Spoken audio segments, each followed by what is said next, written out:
रात दिल्ली के एक बड़े निवासी क्षेत्र में एक परिवार के सदस्य अपने घर में रह रहे थे। सभी थोड़े डरे हुए थे क्योंकि अंधेरे में घर अचानक बहुत ही डरावना लगने लगा था।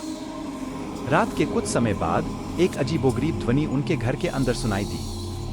वे उसे ध्यान से सुनने लगे और उन्हें लगा कि वह एक पुरानी और भूतिया गजल की ध्वनि है। ध्वनि की आवाज बढ़ती जा रही थी और उनके दिल में डर की लहरें उत्पन्न हो रही थी। उन्होंने अपने घर के हर कोने में जांच की, लेकिन उन्हें कुछ भी नहीं मिला। ध्वनि का स्रोत अज्ञात था, लेकिन वे उसे सुन रहे थे। अचानक ध्वनि रुक गई।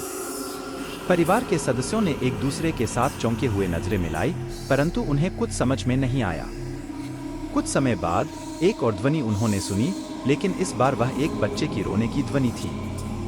परिवार के सदस्य उस ध्वनि को सुनकर उत्तेजित हो गए और वे सभी मिलकर उस ध्वनि की ओर बढ़े।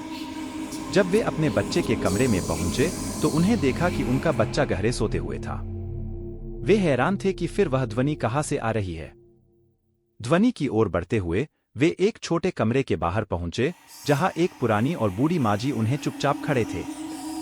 उन्होंने उन्हें देखा और उनसे पूछा कि तुम यहाँ क्या कर रहे हो।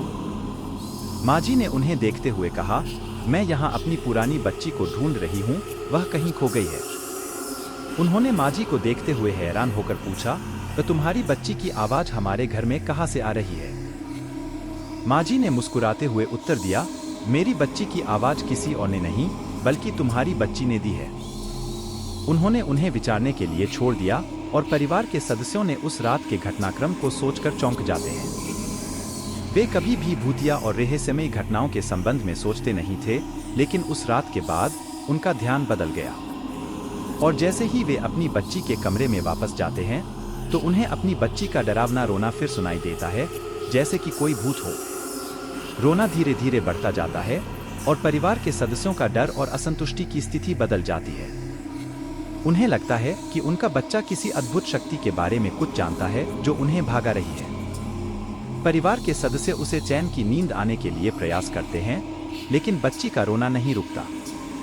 नींद की कोई सुनामी आती है और वे सब हल्के फुल्के सोने का प्रयास करते हैं। सुबह जब सभी उठते हैं तो वे देखते हैं कि उनका बच्चा अब शांत है। वे सब मिलकर उस रात की घटना के बारे में बात करते हैं और सोचते हैं कि क्या हो सकता है। बाद में वे पता लगाते हैं कि उनके बच्चे का डरावना रोना उसे एक बुरी सपने की वजह से आया था। वह एक डरावना सपना देख रही थी और इसलिए रो रही थी। यह घटना उन्हें यह भी याद दिलाती है कि कभी-कभी हमारे मन की भावनाओं और अनुभवों का असर हमारे दिनचर्या पर होता है। और हॉरर वीडियो के लिए फॉलो करें।